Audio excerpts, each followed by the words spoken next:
السلام علیکم ورحمۃ اللہ وبرکاتہ۔ وعلیکم السلام ورحمۃ اللہ وبرکاتہ۔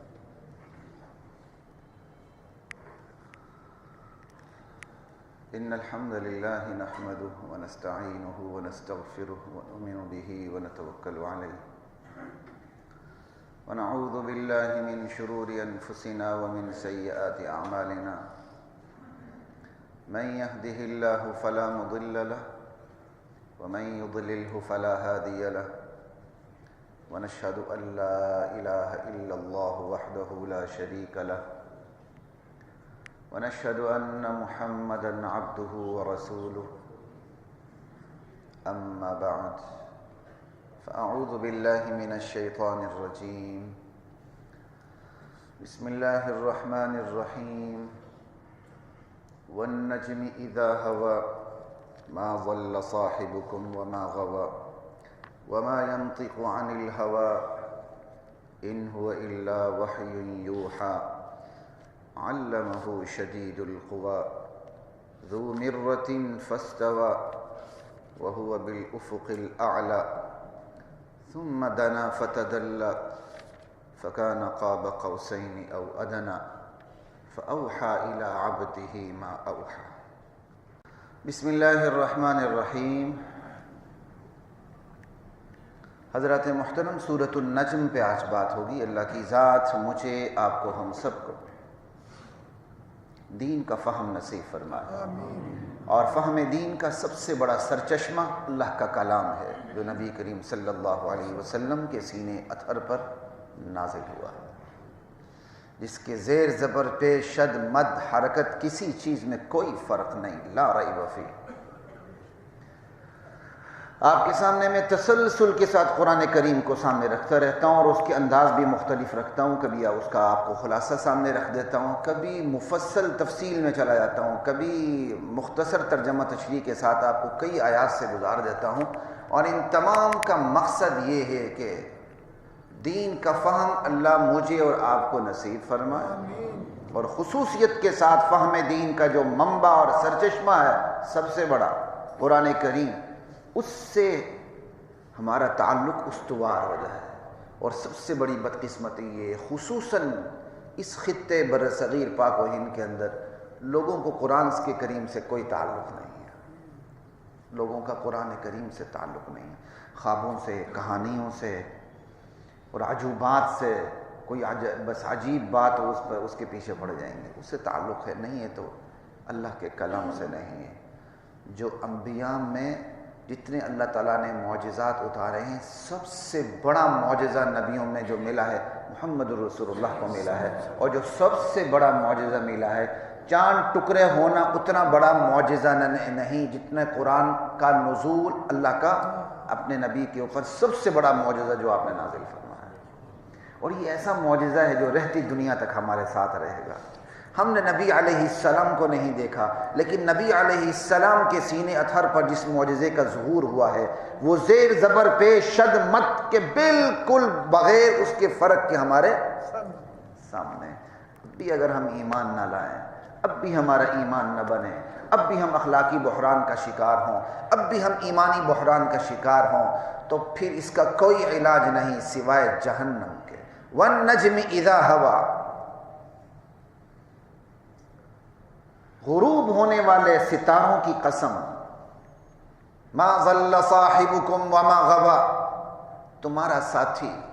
اللہ یہاں یہ نہیں کہہ رہے کہ میرا بندہ، ہمارا بندہ محمد کا نہیں، تمہارا ساتھی محمد الرسول اللہ، نہ وہ بھٹکے ہیں نہ وہ بہکے ہیں۔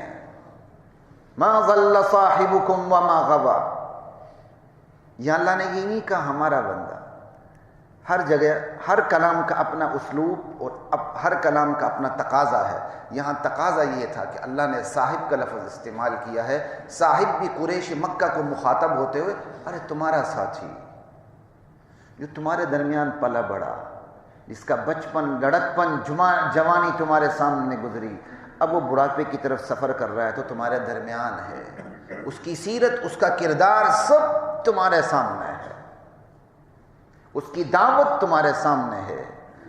تمہارا ساتھی بھٹکا نہیں، بہکا نہیں، ما ضل صاحبکم وما غوا. اس کی ساری زندگی کھلی کتاب کی طرح تمہارے سامنے ہے، بلکہ اس کی ساری زندگی کھلی کتاب ہے تمہارے سامنے. ما ضل صاحبکم وما غوا وما ينطق عن الهوى. محمد کبھی بھی خواہش نفسانی کی بنیاد پر نہیں بولے صلی اللہ علیہ وسلم. لا الہ الا اللہ. مشرکین مکہ کا اعتقاد تھا یہ کاہنوں کے پاس، نجومیوں کے پاس، کاہنوں کے پاس یہ جو غیب کی خبریں آتی ہیں وہ شیطان سے لیتے ہیں. تو نعوذ باللہ وہ نبی علیہ السلام کے بارے میں بھی یہی خیال کرتے تھے کہ کوئی شیطان آتا ہے، پڑھا جاتا ہے اور نبی علیہ السلام اس کو بیان کرتے ہیں. کہا نہیں، اللہ کے نبی نے جبرائیل امین کو جو دیکھا ہے وہ رات کے اندھیرے میں نہیں دیکھا کہ بندہ ٹیلے کو کوئی جانور سمجھ لے،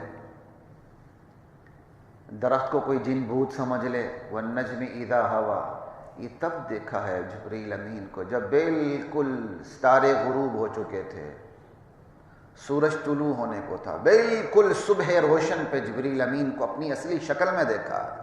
والنجم اذا ہوا ما ضل صاحبکم وما غوا.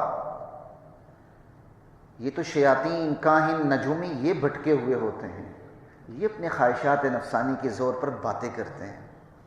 ارے جو اپنی قسمت نہ بنا سکے، میں اور آپ جا کے اس کو ہاتھ دکھاتے ہیں تو اس نے پھر اپنی خواہشات نفسانی کے زور پر ہی بولنا ہے نا.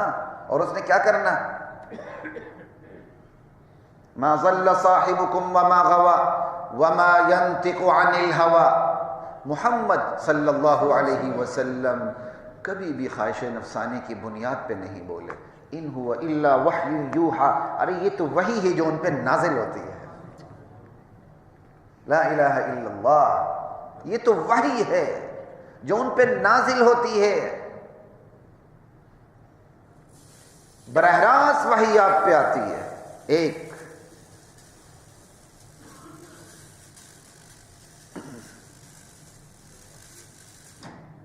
ویسے میں تو ان چیزوں سے متفق ہی نہیں ہوں. آپ جانداروں کو آگ سے مارتے ہیں، یہ صرف اللہ کی خصوصیت ہے. اللہ نے جہنم میں آگ سے مارنا ہے بندوں کو. بندہ زندہ لاش ہوگا، لا یموت فیہا ولا یحیا. ہم نے اپنی سہولت کے لیے یعنی اللہ کی جو مخلوق ہے اس کو ہم نے آگ سے مارنے کا، جلانے کا بندوبست کیا ہوا ہے. یہاں کوئی اور بندوبست ہونا چاہیے. پھر خصوصاً اللہ کی مسجد میں اس کا بندوبست ہے تو بالکل ہی غلط ہے. لا الہ الا اللہ. کس پہ بات چل رہی تھی؟ ما ضل صاحبکم وما غوا وما ينطق عن الهوى ان هو الا وحی یوحی. یہ تو وحی ہے جو آپ پہ نازل ہوتی ہے. براہ راست ٹیکسٹ، براہ راست نص، براہ راست حکم اللہ کی طرف سے. جہاں اللہ کی طرف سے براہ راست حکم نہیں وہاں آپ اپنی رائے دیا کرتے تھے. قوت اجتہاد اللہ تعالیٰ نے آپ کو سب سے بڑھ کر عطا کی تھی. اس کی نگرانی بھی اللہ کی طرف سے ہوتی تھی.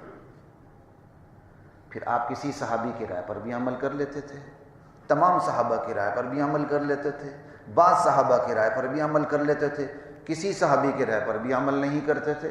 صاف بتاتے اوپر سے وہی ہو رہی ہے. اپنی رائے پر بھی عمل کر لیتے تھے. جو بھی تھا نگرانی کہاں سے ہو رہی تھی؟ اوپر سے. تو سب کچھ وحی کی نگرانی میں، صاحب وحی کی نگرانی میں ہو رہا تھا. ان هو الا وحی یوحی علمہ شدید القوی. وحی جو لاتے تھے، وحی کی جو تعلیم دیتے تھے وہ کون تھے؟ جبرائیل امین. بہت زبردست قوت والے، ذو مرہ، صاحب کردار، صاحب حکمت، صاحب عقل، دانا. یہ سارے میں مرہ، ذو مرہ کا مطلب بتا رہا ہوں آپ کو. صاحب جمال، صاحب جلال. فاستوى، ایسے سامنے آ کے کھڑے ہو گئے اللہ کے نبی کے. بالکل. وَهُوَ بِالْأُفُقِ الْأَعْلَى. یہ سامنے کب کھڑے ہوئے؟ کہ جب وہ آسمان کے بالائی افق پر تھے. نبی علیہ السلام نے جبرائیل امین کو 2 دفعہ اپنی اصلی حالت میں دیکھا. ایک دفعہ جب آپ کو نبوت ملی اور دوسری مرتبہ سدرۃ المنتہا پہ. دونوں کا ذکر اس سورہ کے اندر. وَهُوَ بِالْأُفُقِ الْأَعْلَى. اور یہاں اللہ منظر بیان کر رہا ہے. جبرائیل امین کو جب اپنی اصلی حالت میں دیکھا تو وہ کیا منظر تھا. وَهُوَ بِالْأُفُقِ الْأَعْلَى. وہ آسمان کے بالائی افق پر تھے جہاں سے سورج طلوع ہوتا ہے. صبح صادق نمودار ہوتی ہے، صبح روشن نمودار ہوتی ہے وہاں جیسے سورج طلوع ہوتا ہے. جبرائیل امین وہاں طلوع ہو رہے تھے، نمودار ہو رہے تھے. پھر ان کا جسم تفصیلات میں آتا ہے کہ پورے آسمان کو ان کے جسم نے گھیر رکھا تھا. ان کا ایک پر اتنا بڑا تھا جیسے مغرب اور مشرق کے درمیان لمبائی ہے فاصلہ. جہاں سے صبح نمودار ہوتی ہے، سورج طلوع ہوتا ہے، وہاں سے جبرائیل امین ایسے طلوع ہوئے، نمودار ہوئے. ثم دنا. پھر آپ کی طرف بڑھتے چلے آئے. فتدلّا. اور بڑھتے چلے آئے، بڑھتے چلے آئے. جیسے سورج بڑھتا ہوا نہیں آتا، بس اسی کو سامنے رکھیے اس طرح اوپر سے. پھر بندے کے بالکل اوپر سورج آ جاتا ہے، پھر وہ غروب کی طرف جاتا ہے. جبرائیل امین ایسے آتے گئے آتے گئے آتے گئے بالکل نبی علیہ السلام کے سر کے اوپر. فَكَانَ قَابَ قَوْسَيْنِ أَوْ أَدْنَىٰ. پھر اتنے قریب آ گئے کہ نبی علیہ السلام اور جبرائیل امین میں گویا 2 کمانوں کے برابر فاصلہ تھا، یا 2 ہاتھ کے برابر فاصلہ تھا، یا 2 کمانوں سے کم بھی فاصلہ تھا. فَكَانَ قَابَ قَوْسَيْنِ أَوْ أَدْنَىٰ فَأَوْحَىٰ إِلَىٰ عَبْدِهِ مَا أَوْحَىٰ. ایسے میں اللہ نے جبرائیل امین کے ذریعے اپنے بندے کو وحی کی. کیا وحی کی؟ کیا تمہیں اس کی عظمت کا کیا پتا؟ بس یہی دیکھو وحی کی. یہ محاورہ ہے. وحی کی کیا کی؟ بس یار وحی کر دی نا. وحی کی عظمت دیکھو. یہ عظمت کی طرف اشارہ ہے اس اسلوب میں. فَأَوْحَىٰ إِلَىٰ عَبْدِهِ مَا أَوْحَىٰ مَا كَذَبَ الْفُؤَادُ مَا رَأَىٰ. نبی علیہ السلام کی آنکھ نے جو دیکھا دل نے اسے جھٹلایا نہیں، سچ جانا. یہ نہیں کہ بندہ آنکھ سے کچھ دیکھتا ہے، دل کہتا نہیں یار یہ میں کچھ اور دیکھ رہا ہوں، جو میری آنکھ دیکھ رہی یہ مجھے بتا رہی وہ مجھے غلط بتا رہی. کہ نہیں، جو آنکھ نے دیکھا دل نے اس کو سچ جانا. افتمارونہ علی ما یرا. ارے تم نبی علیہ السلام سے اس مشاہدے پہ جگڑ رہے ہو جو انہوں نے دیکھا، خود مشاہدہ کیا ہے. نبی علیہ السلام کے لیے ایمان کی بہت سی چیزیں مشاہدے میں آ چکی ہیں، اور جو نبی جتنا قریب ہوتا ہے اس کو اتنے مشاہدات اللہ کی طرف سے کروائے جاتے ہیں. ہمارے نبی سب سے بڑے نبی، سب سے قریب اللہ کے، سب سے زیادہ مشاہدات آپ کو ہیں. باقی ایمان بالغیب وہ نبی کے لیے بھی ہے بہت سی چیزوں میں، جو میں پچھلی دفعہ بھی آپ کو بتا چکا ہوں. ہمارے لیے تو غیبی دروازے، غیبی امور بہت زیادہ ہیں. ہم نے جنت نہیں دیکھی، ہم نے جہنم کو نہیں دیکھا، ہم نے فرشتوں کو نہیں دیکھا، ہم نے اللہ کے عذابات کو نہیں دیکھا. نبی نے ان تمام چیزوں کا دیکھا. نبی کو یہ مشاہدے کروائے گئے ہیں تاکہ مشاہدے کے بعد نبی کا ایمان اس مقام پر ہو جہاں امتی تصور بھی نہیں کر سکتا. یہ نبی اور امتی میں بھی فرق، نبی اور فلسفی میں بھی فرق. فلسفی قیاس اور گمان کے زور پہ بات کرتا ہے، نبی وحی اور مشاہدے کی قوت کی بنیاد پہ بات کرتا ہے. افتمارونہ علی ما یرا وَلَقَدْ رَآهُ نَزْلَةً أُخْرَىٰ. محمد الرسول اللہ نے جبرائیل امین کو ایک بار اور بھی دیکھا ہے. کہاں دیکھا؟ کہ عند سدرۃ المنتہا. سدرۃ المنتہا کے پاس، چھٹے آسمان پہ، یا دونوں روایتیں ملتی ہیں، یا 7ویں آسمان پہ بیری کا درخت ہے، اور اس بیری کے درخت کو منتہا کہا گیا ہے. سدرہ بیری کا درخت، منتہا جو بالکل انتہا پر بیری کا درخت ہے. اللہ تعالیٰ نے وہاں بیری کا درخت اپنی شان کے مطابق اگایا ہوا ہے. اوپر سے جو چیزیں آتی ہیں وہ منتہا پہ رکتی ہیں، پھر نیچے ٹریول کرتی ہیں، نیچے والی چیزیں منتہا تک جاتی ہیں، پھر اللہ کی طرف جاتی ہیں.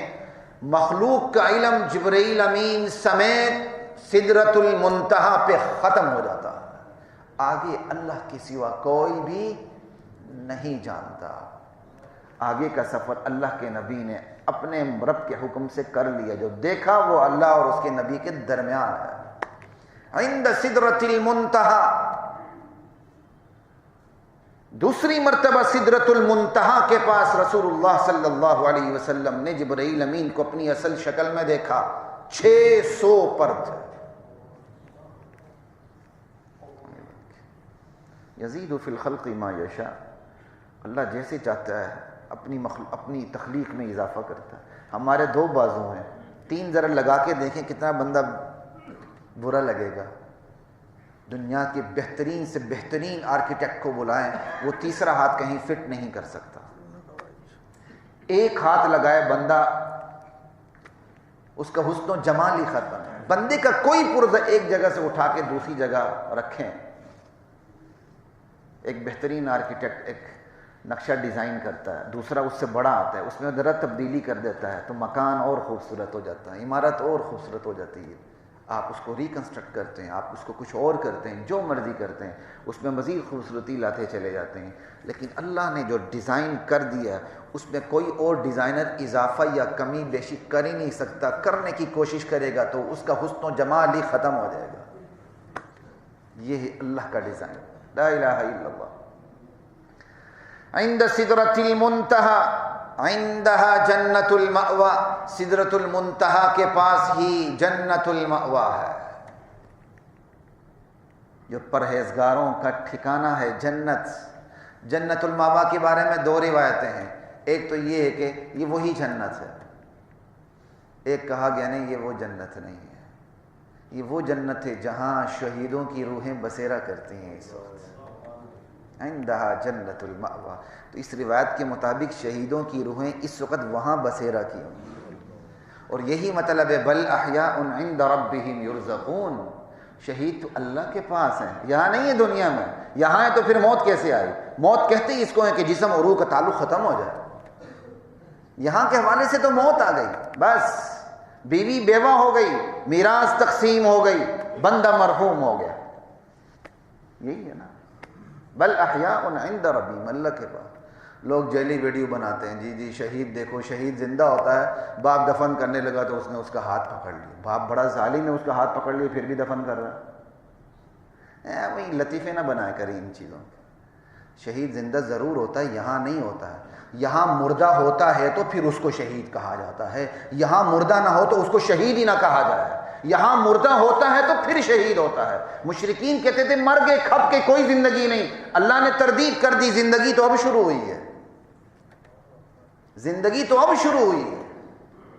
یہ تو زندگی کے ایک مرحلہ تھا، قربانی دے گزر گئے، ایک تکلیف تھی گزر گئی، اب بدلا ہی بدلا۔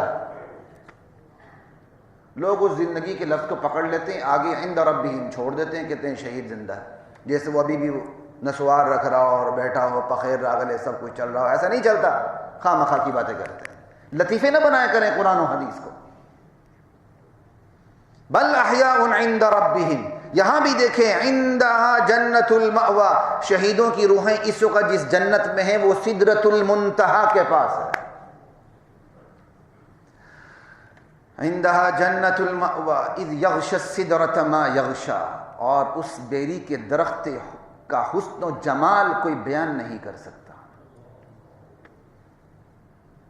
اللہ کا نور پروانوں کی طرف اس پہ گر رہا ہے، اللہ کی تجلیات، اللہ کے نور کی تجلیات برس رہی ہیں اس کے اوپر، پھر فرشتوں کے پروں کی چمک اور نور اس کے علاوہ، اور اس حسن کی انتہا پر ہے کہ اس کا حسن بیان نہیں ہو سکتا۔ اذ یغشی السدرۃ ما یغشی، بس سدرہ منتہا اس بیری کے درخت کو جس چیز نے گھیرا ہے بس گھیرا ہے۔ کس نے گھیرا ہے؟ کہا گھیرنے والے نے گھیرا ہے اس کو، اللہ کی تجلیات نے گھیرا ہے، اور اس کا وہ حسن ہے جو مخلوق کی زبان سے بیان نہیں ہو سکتا۔ یہ اللہ کے نبی کو قدرت کی نشانیاں دکھائی جا رہی ہیں، یہ ہے یہاں معراج کا اشارہ اوپر۔ ما زاغ البصر وما طغى، جب اللہ کے نبی کو قدرت کی نشانیاں دکھائی جا رہی تھیں، آپ کی نظر دائیں بائیں سر کی نہیں، وما طغى، آگے بڑھی نہیں، نہ آپ کی نظر دائیں بائیں سر کی، نہ چندیائیں، نہ حد سے آگے بڑھی، جہاں اللہ تعالیٰ نے جس چیز کو دکھانا تھا آپ کی نظر ادھر ہی تھی۔ لا الہ الا اللہ۔ اور مقصد کیا تھا؟ لقد رأى من آیات ربہ الکبریٰ، میرے نبی نے اپنے پروردگار کی بڑی بڑی نشانیاں دیکھی، یہاں نہیں دیکھا، براہ راست اپنے پروردگار کو دیکھا۔ اور یہ وہ دلیل ہے اماں عائشہ سمیت ان صحابہ کی جو کہتے ہیں کہ نبی علیہ السلام نے اپنی ان آنکھوں سے اللہ کو نہیں دیکھا بلکہ اللہ کی قدرت کی نشانیاں دیکھی ہیں۔ دونوں رائے موجود ہیں، صحابہ میں یہ دونوں رائے موجود تھیں کہ نبی علیہ السلام نے ان آنکھوں سے اللہ کی ذات کو براہ راست دیکھا ہے یا نہیں دیکھا۔ اما عائشہ ان صحابہ میں سر فہرست ہیں جو یہ کہتی ہیں کہ اللہ کے نبی نے ان آنکھوں سے اپنے اللہ کو دیکھا نہیں ہے، لا تدرکہ الابصار، وہ دلیل پیش کرتی ہیں، بلکہ وہ یہاں تک کہتی ہیں جو یہ کہتا ہے کہ ان آنکھوں سے دیکھا ہے وہ جھوٹ بولتا ہے۔ ابن عباس کہتے ہیں کہ آنکھوں سے دیکھا ہے، اب دیکھا ہے کیسے دیکھا ہے ان کی اور بہت روایت، وہ کہتے ہیں دل کی آنکھوں سے دیکھا، کہیں روایت میں کہ انہی آنکھوں سے دیکھا، ان روایات میں اضطراب ہے۔ بہرحال سب سے قوی روایت یہی ہے کہ آپ نے ان آنکھوں سے نہیں دیکھا، ان آنکھوں سے اپنے پروردگار کی قدرتوں کا مشاہدہ کیا، لیکن دوسری رائے بھی موجود ہے، اور کسی بھی رائے کی طرف چلے جائیں کوئی گمراہی نہیں ہے، نبی علیہ السلام کی شان میں کوئی کمی نہیں آتی۔ لقد رأى من آیات ربہ الکبریٰ، دیکھیں یہاں بھی یہی لفظ ہے، اللہ کے نبی نے اپنے پروردگار کی نشانیوں کو دیکھا، اور سورہ بنی اسرائیل میں بھی یہی ہے، لِنُرِيَهُ مِنْ آیَاتِنَا، ہم نے یہ سیر کیوں کروائی؟ ہم اپنی نشانیاں دکھلانا چاہتے ہیں۔ یہ مجھے بتائیں رب کی نشانیاں بڑی ہیں کہ رب کی ذات کا دیدار بڑا ہے؟ یہ زیادہ بڑی بات ہے کہ رب کی ذات کا دیدار براہ راست جو یہ آنکھیں اس وقت کر ہی نہیں سکتی ہیں، اللہ کے نبی کر لیں۔ نشانیاں تو میں اور آپ بھی دیکھ رہے ہیں، یہ بلڈنگ کھڑی ہے، یہ دنیا قوانین پہ چل رہی ہے، میں یہاں بیٹھا ہوں آپ وہاں بیٹھے ہیں، یہ بھی تو نشانی ہے، براہ راست اللہ کی ذات کو دیکھنا۔ بہرحال چونکہ دونوں چیزیں موجود ہیں، لیکن قرآن کا بے غبار مطالعہ کیا جائے تو ان صحابہ کی رائے کو تقویت ملتی ہے جو یہ کہتے ہیں کہ ان آنکھوں سے نشانیاں دیکھی۔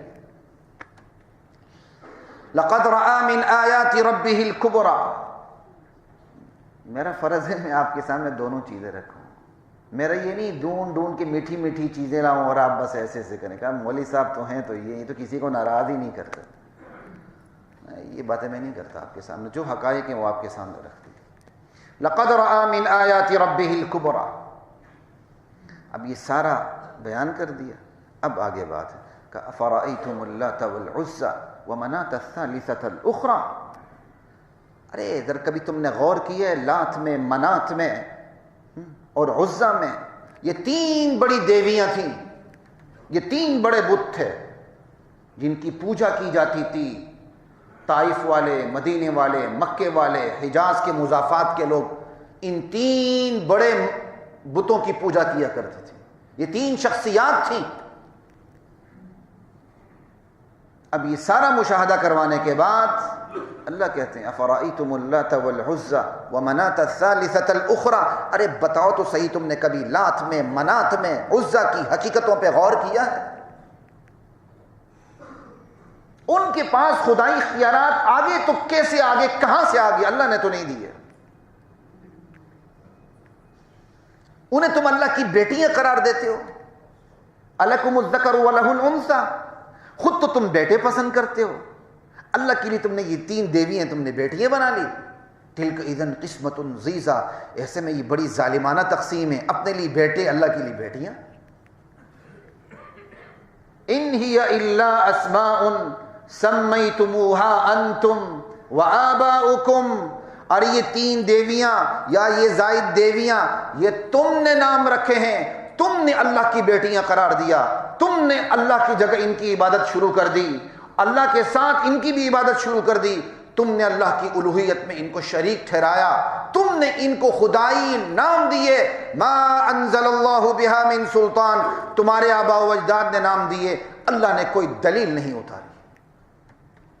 آج بھی آپ دیکھیں لوگ کن کے پاس جاتے ہیں، پتہ نہیں یہ نمبر کس سے لیتے ہیں یہ لوگ، بالکل پیشاب پخانے میں لت پت بندہ پڑا ہوتا ہے، اس کو جا کے چھیڑتے ہیں تو وہ ماں بہن کی گالیاں دیتا ہے، وہ ماں بہن کی گالیاں دیتا ہے تو اس سے وہ نمبر نوٹ کرتے ہیں، اس نمبر کے ذریعے پتہ نہیں یہ کیا نکالتے ہیں، بانڈز وغیرہ یا یہ جو یہ پتہ نہیں کیا نمبر، آپ اندازہ کر لیں، جو کرکٹ پہ جوا لگتا ہے وہ بھی انہی سے پوچھتے ہیں۔ ہمارے محلے میں بھی ایک ایسا بندہ ہے جس بیچارے کا کوئی پتہ نہیں، وہ بیچارہ عشق میں پاگل ہو گیا تھا، عشق میں پاگل ہو گیا تھا، جہاں اس کی شادی ہونی تھی نہیں ہوئی، سنا جس سے شادی نہیں ہوئی وہ بعد میں اس کی حالت آ کے اس کو دیکھ کر روتی تھی. وہ بندہ عشق میں پاگل ہو گیا. اب وہ نیچے زمین پہ لکیریں لگاتا ہے, لوگ اسے نمبر پوچھتے ہیں. بندہ جب گرتا ہے نا بہت بری طرح گرتا ہے. اللہ یہاں یہی کہہ رہے ہیں تم نے انہیں خدائی نام دے رکھے ہیں, اللہ نے اس پر کوئی سند نہیں اتاری. آج بھی آپ دیکھیں بڑے بڑے بزرگوں کے آستان ہے, خدائی نام دے رکھے ہیں. وہ کام تصور کرتے ہیں جو صرف ایک اللہ کے ہاتھ میں. کوئی بیٹا مانگ رہا ہے, کوئی کیا مانگ رہا ہے, کوئی مقدمے میں جا کر جیتنا جاتا ہے, پتہ نہیں کیا کچھ لوگ مانگتے ہیں. بلکہ ایک مزار پہ میرا جانا ہوا تو وہاں تو باقاعدہ یہ شعر لکھا ہوا تھا, مجھے شعر یاد نہیں, جو یہاں آتا ہے اس کو صاحب مزار دیتے ہیں اور وہ اپنی مراد پوری کر کے جاتا ہے یہاں سے. بلکہ ایک صاحب وہاں تقریر کر رہے تھے, پتہ نہیں ابھی زندہ ہے کہ نہیں, کہتا ہے قرآن سے لکھا ہے یہ ان سے مانگو تو یہ پورا دیتے ہیں. اور اللہ کہتے ہیں تم نے نام رکھے ہیں خدائی, ان کے پاس خدائی اختیارات نہیں. ان یتبعون الا الظن, تم وہم و گمان کی پیروی, یہ لوگ وہم و گمان کی پیروی کرتے ہیں. وما تهوى الانفس, خواہشات نفسانی کے مرید بنے ہوئے ہیں. وَلَقَدْ جَاءَهُم مِّن رَّبِّهِمُ الْهُدَىٰ, شاید گمان کی پیروی اس لیے کرتے ہوں, خواہشات نفسانی کے مرید اس لیے بنے ہوں, اللہ کی طرف سے ہدایت نہیں آئی. کہا نہیں, اللہ کی طرف سے تو ہدایت آ چکی ہے. کتنے لوگ ہیں جو قرآن کو سمجھتے ہیں. اب پچھلے دنوں ہی میرا ایک پروگرام ہوا, میں کیا بتاؤں, انشاءاللہ اس پر میرا خیال ہے آپ کے ساتھ بھی ایک پوری نشست ہو جمعے پہ. زانی جس کے زنا سے کوئی بچہ جنم لے, اگر وہ زانی شادی شدہ ہے تو اسے شریعت زندہ رہنے کا حق نہیں دیتی, سنسار کر دیتی تقاضے پورے کرنے کے بعد. اگر وہ غیر شادی شدہ ہے اس کے لیے کوڑوں کی سزا. اور آج آپ کی میڈیا کے اوپر کیا کہا جاتا ہے, بایولوجیکل باپ, حیاتیاتی باپ, اس کو زانی نہیں کہہ رہے ہیں, اس کو ناجائز باپ نہیں کہہ رہے. شریعت اس کو باپ تسلیم کرنے کے لیے تیار ہی نہیں ہے. مجھ سے یہ بھی سوال ہوا کیا اس کے باپ سے اس کو وراثت ملے گی؟ میں کہا باپ ہے کہاں اس کا جو وراثت ملے اس کو؟ باپ ہے کہاں جو اس کو وراثت میں حصہ ملے؟ یہ سوال ہو رہے ہیں اس وقت. ایک پورا پروگرام ہے پچھلے جمعے کا جو میں نے کلپ کیا کہتے ہیں وہ ساتھیوں نے اس پر لگایا بھی تھے. آپ حیران ہوں گے, ایک خاتون یہاں تک بولی مجھ سے پہلے, کہتے ہیں یہ جو کتاب بس آپ فوکس بچے کو کریں جو بچہ پیدا ہو چکا ہے, اور جو کچھ عمل ہوا ہے وہ تو فطرت ہے, جو کچھ ہوا ہے وہ تو. اب بتائیں اس خاتون کو بندہ کیا جواب دے؟ میں اس منبر پہ بیٹھ کے کیا جواب دوں؟ آپ خود بتائیں آپ کے ذہن میں کیا کیا جوابات آ رہے ہوں گے اس کے لیے. لیکن جو مرضی اس کو جواب دیں اس کو برا نہیں لگے گا. کیوں؟ وہ اس انتہا پہ پہنچ چکے ہیں وہ لوگ, اب انہیں یہ چیزیں برا نہیں لگتی بلکہ ان کے لیے اچھا ہے. وہ تو ایک پہ گزارا کرنے والے لوگ ہی نہیں ہوتے ہیں. یہ تو جو کچھ ہوا وہ فطرت ہے, اب بس جو پیدا ہوا اس کو فوکس کرو. یہ حالت ہے اسلامی جمہوریہ پاکستان میں. کہاں جائیں گے آپ؟ لا الہ الا اللہ. وَلَقَدْ جَاءَهُم مِّن رَّبِّهِمُ الْهُدَىٰ أَمْ لِلْإِنسَانِ مَا تَمَنَّىٰ, کیا یہ ممکن ہے کہ انسان جو آرزو کرے وہ آرزو اس کی بالکل سچی سچی نکھری اور نتھری ہو؟ ام للانسان ما تمنا, کیا یہ ممکن ہے کہ بندہ جو ہونی انہونی آرزو کرے وہ اس کی پوری ہو کے رہے؟ تو تمہاری جو آرزویں ہیں, تم نے جن دیویوں کو اللہ کی بیٹیاں قرار دیا, تم نے جن بزرگان کو اللہ کے اقتدار میں شریک کیا, تمہاری تمنا یہ ہے کہ کل قیامت کے دن ان کی سفارش تمہیں بچائے گی, نہیں بچا سکتی. فَلِلَّهِ الْآخِرَةُ وَالْأُولَىٰ, قیامت کے دن دنیا میں بھی آنے والے عالم میں بھی اختیار صرف ایک اللہ کا ہے. تم ان دیویوں کی بات کرتے ہو. وَكَم مِّن مَلَكٍ فِي السَّمَاوَاتِ, آسمان میں اتنے زیادہ فرشتے ہیں, لا تغنی شفاعتہم شیئا, وہ سب مل کر بھی اللہ کی بارگاہ میں سفارش کریں تو ان کی سفارش کا کک فائدہ نہیں. الا من بعد ان یأذن اللہ لمن یشاء ویرضی, البتہ اللہ جس کو سفارش کی اجازت دے اور جس کی سفارش کسی کے حق میں سننے پہ اللہ راضی ہو تب تو سفارش چلے, وگرنہ. یہی آیت الکرسی ہے نا, من ذا الذی یشفع عندہ الا باذنہ.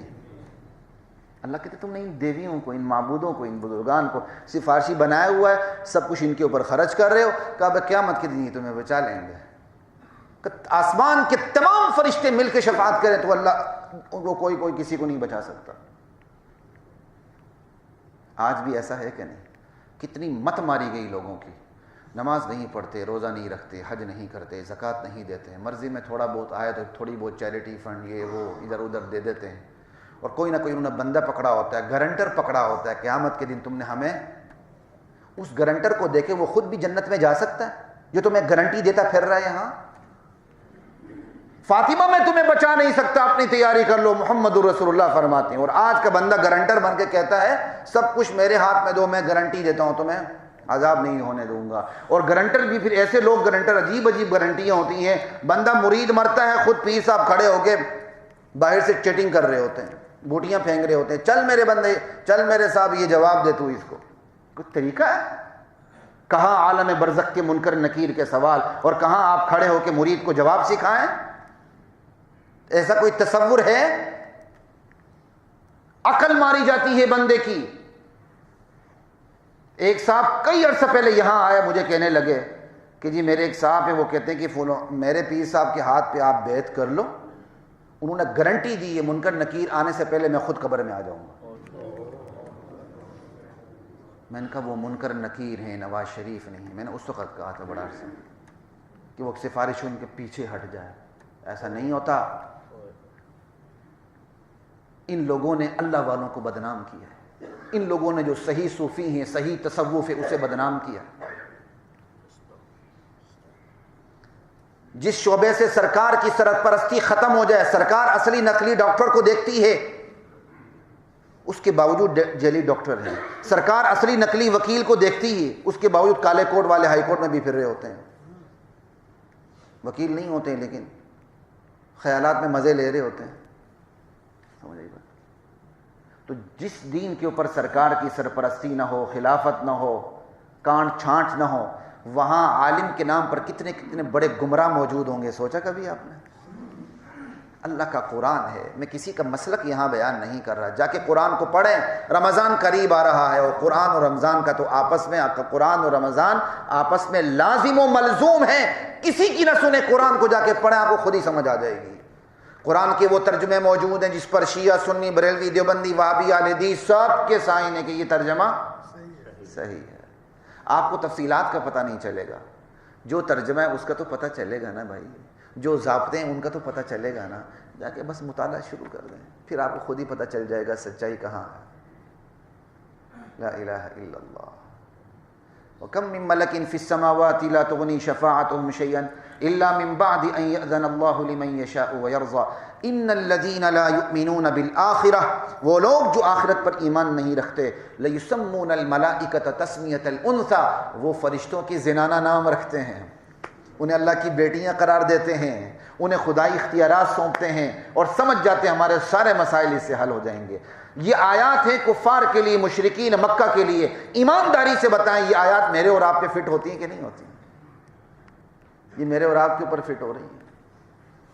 خود ایک ڈنگ کا کام کرنا نہیں، بس گارنٹر اپنے پاس رکھا ہوا ہے کہ اس سے تو مجھے جنت میں پہنچانا ہی پہنچانا ہے۔ جو کھیت کی پگڈنڈیوں میں گر جائے وہ آپ کو پل صراط پار کرا سکتا؟ جس کو زردے کی پلیٹ کے نیچے مرغی کی ٹانگ نظر نہیں آتی، اس کو ساری کی ساری کیا کہتے ہیں، محشر کا میدان اس کو یہاں سے نظر آ رہا ہے، جو آپ کو وہاں بچا لے۔ وہاں صرف سفارش کی اجازت اس کو ملے گی جسے اللہ اجازت دیں گے، جسے اللہ سفارش کی اجازت نہ دیں اس کو کوئی وہ دم نہیں مار سکتا وہاں۔ ہمارے نبی بھی سفارش کا آغاز اس وقت کریں گے جب اللہ کی طرف سے آپ کو سفارش کی اجازت ملے گی۔ کتنا کلیئر ہے یہ دین، کتنا واضح بے غبار ہے یہ دین۔ ما وما لهم به من علم، یہ جو لوگ جنہوں نے اللہ کے ہاں سفارش کی گڑھ رکھے ہیں، گارنٹر بنا رکھے ہیں، ان کے پاس کوئی علم نام کی کوئی چیز نہیں۔ ان یتبعون الا الظن، یہ تو وہم و گمان کی پیروی کرتے ہیں۔ وان الظن لا یغنی من الحق شیئا، اور وہم و گمان حق کے مقابلے میں کوئی اس کی وقعت نہیں، کوئی فائدہ نہیں دے سکتا۔ فَأَعْرِضْ عَمَّنْ تَوَلَّىٰ عَنْ ذِكْرِنَا، میرے نبی جو ہماری نصیحت سے منہ موڑ رہا ہے، باوجود کہ آپ سمجھا رہے ہیں، پھر بھی وہ اصرار کیے جا رہا ہے. وَلَمْ يُرِدْ إِلَّا الْحَيَاةَ الدُّنْيَا, آنے والی زندگی پر اس کی نظر نہیں, صرف اور صرف دنیا کی زندگی کو اس نے سامنے رکھا ہوا ہے. آپ ان سے اعراض کریں, بس اپنی محنت اپنی توجہ دوسری طرف منتقل کر لیں, جو سننا چاہتے ہیں, جو حق کو لینا چاہتے ہیں. ذَلِكَ مَبْلَغُهُم مِّنَ الْعِلْمِ, یہ ہے ان کا مبلغ علم جو صرف دنیا کی حد تک ہے. یہ ہے ان کی علم کی رسائی جو دنیا سے آگے ٹریول نہیں کرتی, انہیں آخرت نظر نہیں آتی, یہ وہاں اندھے ہو جاتے ہیں. آج بھی آپ دیکھیں سوشل میڈیا کے اوپر تو ایسے کلپ بہت زیادہ ہیں. جب باہر کی دنیا سے پوچھا جاتا ہے اللہ ہے, کہتے ہیں نہیں ہے. جب ان کو کیا کہتے ہیں دلائل دی جاتے ہیں چھوٹے موٹے دنیا سفر, جب دلائل دی جاتے ہیں بالکل جو واضح دلائل ہیں, کہتے ہیں ہاں انکار تو نہیں ہو سکتا لیکن ہم مانتے نہیں کہ اللہ ہے. بڑے بڑے سائنٹسٹ یہ کہہ کے گئے ہمیں پسند ہی نہیں ہے کہ ہم اس حقیقت کو مانیں کہ اللہ ہے. یہ گھڑی میرے ہاتھ میں, یہ بنانے والے کے بغیر نہیں بن گئی, کائنات بنانے والے کے بغیر, کائنات بغیر بنائے کیسے بن گئی. یہ تو جس کے پاس اللہ نے تھوڑی سی عقل دی وہ بھی جانتا. اللہ یہی کہتے ہیں ذالک مبلغہم من العلم, یہ ہے ان کے علم کی رسائی, یہ ہے ان کا مبلغ علم. ان ربک هو اعلم بمن ضل عن سبیلہ وهو اعلم بمن اہتدی, اللہ ہی جانتا ہے کون گمراہ سے ہٹا ہوا ہے اور کون گمراہی پر ہے اور کون ہدایت سے ہٹا ہوا ہے. اور اللہ نے اپنے نبی کو سب کچھ دے کے بھیج دیا. وَلِلَّهِ مَا فِي السَّمَاوَاتِ وَمَا فِي الْأَرْضِ, آسمان و زمین ملکیت اللہ کی. لِيَجْزِيَ الَّذِينَ أَسَاءُوا بِمَا عَمِلُوا وَيَجْزِيَ الَّذِينَ أَحْسَنُوا بِالْحُسْنَى, ایک دن آئے گا اللہ بروں کو ان کی برائی کا بدلہ دے گا, جو نیک ہوں گے اللہ ان کی نیکی کا بدلہ دے گا. وہ نیک کیسے لوگ ہوں گے, الَّذِينَ يَجْتَنِبُونَ كَبَائِرَ الْإِثْمِ, نیک وہ لوگ ہوں گے جنہوں نے بڑے بڑے گناہوں سے اپنے آپ کو بچایا ہوگا. وَالْفَوَاحِشِ, بے حیائی کے کاموں سے اپنے آپ کو بچایا ہوگا. إِلَّا اللَّمَمْ, ہاں چھوٹے موٹے گناہ ہو جائیں تو اللہ معاف کرنے والا ہے. ان ربک واسع المغفرہ, تمہارا رب بہت وسیع مغفرت والا ہے. هو اعلم بکم اذ انشأکم من الارض, وہ تمہیں اس وقت سے خوب جانتا ہے جب اس نے تمہارے جد امجد کو آدم کو مٹی سے پیدا کیا تھا. وَإِذْ أَنْتُمْ أَجِنَّةٌ فِي بُطُونِ أُمَّهَاتِكُمْ, وہ تمہیں اس وقت سے خوب جانتا ہے جب تم ماں کے پیٹ کے اندر جنین کی حالت میں تھے. کوئی نہیں دیکھتا تھا, اللہ وہاں بھی دیکھ رہا ہے. فَلَا تُزَكُّوا أَنفُسَكُمْ, اپنی نیکی کے دعوے نہ کرو کہ میں بہت نیک ہوں, اپنا تزکیہ نہ کرو کہ میں بہت پرہیزگار ہوں. هو اعلم بمن اتقى, اللہ خوب جانتا ہے کہ پرہیزگار کون ہے. ولید بن مغیرہ مشہور ترین کافر مسلمان ہونے پہ آمادہ ہو گیا تھا. جب اس کے ایک ساتھی کو پتہ چلا یہ تو مسلمان ہونے لگا ہے, کہتے تم کیوں مسلمان ہونے لگے ہو؟ کہا اللہ کے عذاب سے ڈر لگ رہا ہے, اللہ کے عذاب سے ڈر لگ رہا ہے. کہا خبردار مسلمان نہ ہونا, تم مجھے دنیا میں مال دے دو, آنے والے دن میں تمہارے سارے عذاب سہ لوں گا. وہ اس پہ راضی ہو کے پیچھے ہٹ گیا. تھوڑا سا مال دیا, باقی دیا ہی نہیں, کہ اللہ کے عذاب جب آئے گا تو یہ مجھے بچا لے گا. اللہ تعالیٰ نے یہاں کہانی ذکر کی ہے, یہ سوچ ذکر کی ہے. جب بندہ اللہ کے در سے اپنے آپ کو ہٹا لیتا ہے نا, تو پھر عقل اتنی مت ماری جاتی کہ بندہ وہاں اترتا ہے اشرف المخلوقات ہونے کے باوجود, جہاں بندہ گمان بھی نہیں کرتا کہ یہاں اتر سکتا ہے. مجھے بتائیں آج بھی لوگوں کی مت ماری جاتی ہے کہ نہیں؟ مت ماری گئی لوگوں کی. ایک دفعہ میں نے چلہ لگایا رائیونڈ تبلیغ میں, تو ہماری تشکیلیں ساری میری میڈیکل کالجز میں یونیورسٹیز میں ہوئی. تو پنجاب یونیورسٹی میں میری تشکیل ہوئی. ایک رومیٹ آیا میرے پاس, بالکل شاید رونے لگ گیا. کہنے لگا جی میرا رومیٹ ہے اور وہ کہتا کہ وہ روزہ بھی نہیں رکھتا, نماز بھی نہیں پڑھتا, کچھ بھی نہیں کہتا, اور اس کا عقیدہ ہے کہ جو میرے پیر صاحب جن کی میں نے بیعت کی ہوئی ہر وقت میرے ساتھ ہوتے ہیں, مجھے دیکھتے ہیں, سب کچھ وہی اس کے لیے گارنٹر ہیں. آپ اسے ذرا سمجھائیں. پڑھا لکھا لڑکا, یہ کوئی خانہ بدوش نہیں, یہ کوئی گٹر صاف کرنے والا نہیں, پڑھا لکھا لڑکا پنجاب یونیورسٹی میں پڑھ رہا ہے. اور وہ کہتا ہے میں لیٹتا ہوں, اٹھتا ہوں, بیٹھتا ہوں, پیر صاحب کو میری ہر حرکت کا پتہ چلتا ہے. پیر صاحب کتنی عیشی کر رہا ہے, جب میاں بیوی ساتھ ہوں گے تو اس کو سب کچھ پتہ ہے. دیکھو کوئی بات ہے. اب یہ تصوف کو بدنام کرنے والی باتیں نہیں ہیں. یہ علماء کو بدنام کرنے والی باتیں نہیں ہیں. میں اور آپ تو مجبور ہو جائیں فیس بک کے سوشل میڈیا کے کوئی گندی چیز دیکھنی ہو, وہ پیر صاحب مزے سے ٹانگ پہ ٹانگ رکھے سارا کچھ دیکھ رہا ہے. بات کرنے کی خدا کے لیے یہ ہوتی بندے کی جب مت ماری جائے. اللہ نے یہاں یہ کہانی ویسے بیان نہیں کی کہ تمہیں ایک لطیفہ سن لو کہ ایک بندہ تھا مسلمان ہونے لگا, اس کے ساتھی نے اس کو روک لیا, کیوں مسلمان ہو رہے ہو؟ کہ اللہ کے عذاب سے ڈر لگ رہا ہے. کہا مجھے پیسے دے دو, جب عذاب آئے گا تو میں تمہارا عذاب سہ لوں گا. وہ اگر تیار بھی ہو گیا, اور پورے پیسے بھی اس نے نہیں دیے, جتنا وعدہ تھا اتنے پیسے بھی اس نے نہیں دیا. اللہ نے اس کا ذکر کیا. کیوں کیا؟ اس لیے کیا جب بندہ اللہ کے در سے ہٹ جاتا ہے تو اس کی اتنی مت ماری جاتی ہے کہ اگلا بندہ ہنستا ہے یہ کیا کر رہا ہے, لیکن وہ اپنے آپ کو بڑا سلیم الفطرت سمجھتا ہے. افرأيت الذي تولى واعطى قليلا واكدى اعنده علم الغيب فهو يرى ام لم ينبأ بما في صحف موسى. آپ نے ایسے شخص کو دیکھا ہے جو دین سے پھر گیا, رک گیا, اور اس نے روکنے والے کو پیسے بھی دیے, پورے نہیں دیے, روک لیے. کیا اس بندے کے پاس علم غیب ہے کہ یہ دیکھ رہا ہے جو کچھ ہوگا وہاں یا جو کچھ ہو رہا ہے؟ ام لم ينبأ بما في صحف موسى, کیا اس کے پاس خبر نہیں پہنچی ان حقیقتوں کی جو ان صحیفوں میں ہیں جو موسیٰ کو دیے گئے تھے علیہ السلام, اور جو ان صحیفوں میں ہیں جو ابراہیم کو دیے گئے تھے. کون سے ابراہیم؟ جس نے وفا کا حق ادا کر دیا تھا. اللہ کو ابراہیم پہ پیار آتا ہے ہر وقت. وہ ابراہیم الذی وفا, وہ ابراہیم جس نے وفا کا حق ادا کر دیا تھا. بھائی ان صحیفوں میں لکھا کیا تھا؟ 3-4 منٹ ہے میں بات کرتا ہوں. اب آگے وہی انداز ہے جیسے ہمارے آئین کا انداز ہوتا ہے, یہ کہ ایک دفعہ ذکر کی جا رہی ہے. اس انداز سے یہاں ذکر ہے. بڑا مزہ آئے گا جا کے آپ پڑھیں سورۃ النجم کی آخری آیات پڑھیں, بندے کے ہوش ٹھکانے آ جاتے ہیں. انداز وہی جو ہمارے آئین کا ہوتا ہے, دا آرٹیکل یہ دیکھیں جی. ام لم ينبأ بما في صحف موسیٰ وابراہیم الذی وفا. بھائی ان صحف ابراہیم موسیٰ میں کیا لکھا ہوا ہے؟ کہ لا تزر وازرۃ وزر اخری, یہ لکھا ہوا ہے کہ کوئی کسی کا بوجھ نہیں اٹھائے گا. اللہ تزر وازرۃ وزر اخری وان لیس للانسان الا ما سعی. اور یہ کہ یہ لکھا ہوا ہے کہ انسان کی بس میں صرف کوشش کرنا ہے. نتیجہ اللہ نے انسان کے بس میں نہیں رکھا. اور وَأَنَّ سَعْيَهُ سَوْفَ يُرَى, اور یہ لکھا ہوا ہے صحف ابراہیم اور موسیٰ کے اندر کہ بندے کی کوشش کا پورا بدلہ دیا جائے گا. جیسے کوشش ویسا بدلہ. ثُمَّ يُجْزَاهُ الْجَزَاءَ الْأَوْفَى, بندے کی کوشش دیکھی جائے گی پھر پورا بدلہ دیا جائے گا.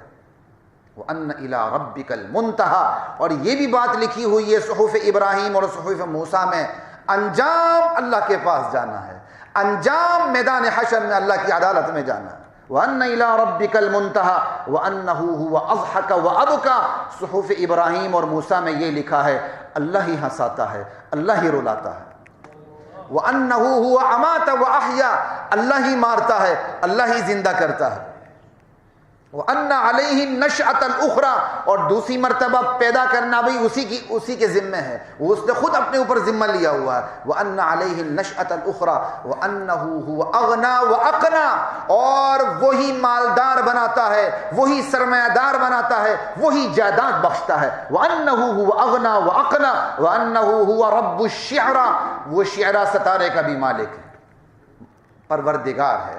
شعرا سورج سے 23 گنا بڑا ستارہ ہے, چونکہ وہ زمین سے 8 نوری سال کے فاصلے پر ہے اس لیے چھوٹا نظر آتا ہے. عرب اس کی بھی پوجا کرتے تھے, بنو خزاع پوجا کرتے تھے, اہل مصر پوجا کرتے تھے. کہ وَأَنَّهُ هُوَ رَبُّ الشِّعْرَى, شعرا ستارے کا پروردگار بھی اللہ ہی ہے. وَأَنَّهُ أَهْلَكَ عَادًا الْأُولَى, وہی اللہ ہے جس نے عاد کو ہلاک کر ڈالا. وَثَمُودَ فَمَا أَبْقَى, اور سمود کو, قوم سمود کو ایسا نیست و نابود کر دیا کہ کچھ بھی باقی نہیں رہا. وَقَوْمَ نُوحٍ مِّن قَبْلُ, اور اس سے پہلے اسی اللہ قوم نوح کو غرق کر چکا ہے. إِنَّهُمْ كَانُوهُمْ أَظْلَمَ وَأَطْغَى, قوم نوح بہت ظالم اور سرکش قوم تھی. وَالْمُؤْتَفِكَةَ أَهْوَىٰ, اور اسی اللہ قوم لوط کو بھی الٹا چکا ہے. فغشاها ما غشا, جبرائیل امین اس کو فضا پہ لے گئے, فضا میں اسے اوندہ بستی کو الٹا نیچے گرا دیا, بستی کو بستی والوں پہ گرا دیا, اوپر سے پتھروں کی بارش کر دی. فغشاها ما غشا فبأي آلاء ربك تتمارى, ارے تم اپنے رب کی کن کن نعمتوں میں شک کرو گے, جھٹلاؤ گے. ھذا نذیر من النذر الاولی، یہ انجام تو جو پہلے انجام گزر چکے ان انجاموں میں سے یہ کچھ انجام تمہارے سامنے رکھا ہے، اور نبی بھی اس انجام سے تمہیں ڈرانے والے ہیں۔ قرآن آخری کتاب بھی تمہیں اس انجام سے ڈرانے کے لیے اتری ہے۔ ھذا نذیر من النذر الاولی ازفت الازفہ، قریب آنے والی آ لگی گھڑی، قیامت قریب آ چکی ہے۔ لیس لہا من دون اللہ کاشفہ، اسے کوئی ٹال نہیں سکتا اللہ کے سوا، اور اللہ نے ٹالنی نہیں۔ افمن ھذا الحدیث تعجبون، محمد الرسول اللہ صلی اللہ علیہ وسلم دین کی صداقتیں جو تمہارے سامنے رکھ رہے ہیں اور قیامت کی جو حقیقت تمہارے سامنے رکھ رہے ہیں، اس پہ تمہیں تعجب ہو رہا ہے۔ وتضحکون، تم اس پہ ہنستے ہو۔ ولا تبکون، تمہیں رونا نہیں آتا۔ وانتم صامتون، گا بجا کر تم اسے ٹالنے کی کوشش کرتے ہو۔ ان آیات کو پڑھیں، آج کے ماحول کو دیکھیں۔ آج بھی ہم گا بجا کر قرآن کی حقیقتوں کا مذاق کرتے ہیں، گا بجا کر کہ وانتم صامدون، سمجھے؟ یمنی زبان میں باقاعدہ یہ گانے بجانے کے لیے آتا ہے لفظ صامدون، گا بجا کر تم حقیقتوں سے غافل ہونے کی کوشش کرتے ہو۔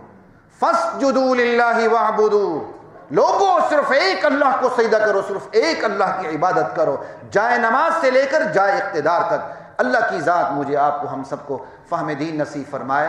آیت سجدہ پڑھی ہے، سنتیں پڑھنے سے پہلے ایک سجدہ کر لیجئے، پھر سنتیں پڑھیے۔